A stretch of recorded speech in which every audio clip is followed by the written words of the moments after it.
So then what is mutual inductance is, okay, so first kali, okay, mutual inductance simbol dia M, and then unit dia masih lagi sama macam self inductance, Henry, H besar, okay, ataupun kita boleh guna Weber per ampere ataupun Tesla meter square per ampere. Okay, so what is mutual inductance actually? So mutual inductance in a simpler way, okay, saya boleh takrifkan sebagai production of induced MF. Okay, kita akan menghasilkan induced MF due to the rate of change of current in the nearby coil. Okay, so mutual inductance adalah fenomena di mana kita akan menghasilkan induced MF. Okay, saya guna MF atau I and D ni menunjukkan MF induced. Okay, due to, okay, disebabkan oleh rate change of current in the nearby coil. Okay, so keyword dia adalah perubahan current. Okay, kadar perubahan current. Okay, rate change. Okay, perubahan current. Perubahan apa? Perubahan current. Okay, dia mestilah dengan coil yang berdekatan. Alright, kita tengok some of the phenomenon. Okay, the first one. Okay, kita ada dua coil yang letak secara berdekatan. Okay, untuk yang ni, dia ada steady current, which is current tu tak berubah lah. Okay, steady current. So, there is no induced voltage ataupun induced MF in this coil. Okay, untuk the second phenomena where kita punya circuit kita open, okay, means that switch ni kita buka. Okay, so kita buka sini, there is no connection. So, jadi current yang tengah mengalir tadi, dia akan berkurangan. Okay, current decreasing. So, what happen in the coil dekat sini, dia akan rasa MF induced. And then direction dia mesti oppose that what happened in this coil. Since the current is decreasing, means that this current is trying to increase the current in this coil. Okay, dia cuba untuk meningkatkan arus dekat sini. Okay, so to identify the north and south pole, so kita cari dulu dia punya direction of the current. Okay, by looking at the terminal, so this is the positive. Okay, so sini adalah direction of the current dekat gelong ni. So, jadi kita guna right hand grip. Okay, so kalau guna right hand grip, so kita punya, ni tangan kita lah.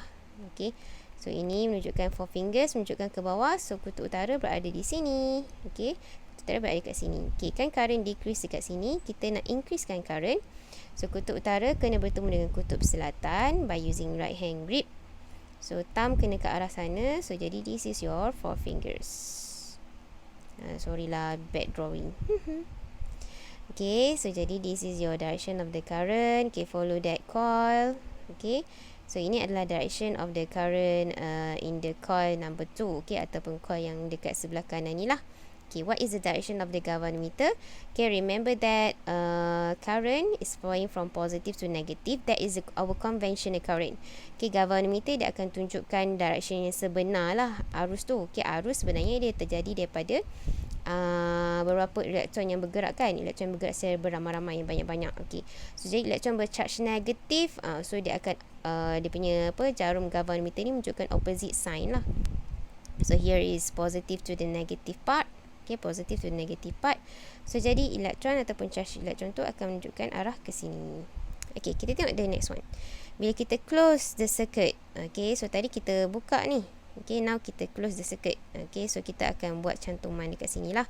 Okay, so apa yang berlaku kat sini, current flowing still in the same direction like this. Okay, sini masih lagi kutub utara, kutub selatan. Okay, because we don't change the orientation of the terminal itself. Okay, so direction flowing of the current is still the same.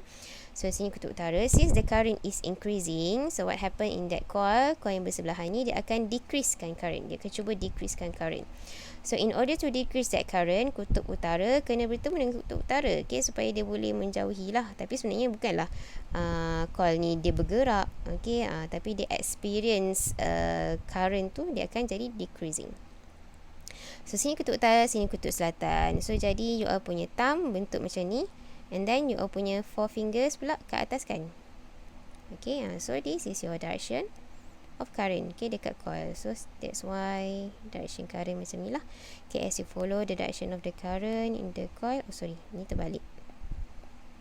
Okay, so jadi current dia masuk kat sini, dia keluar kat sini. Okay, itu conventional current.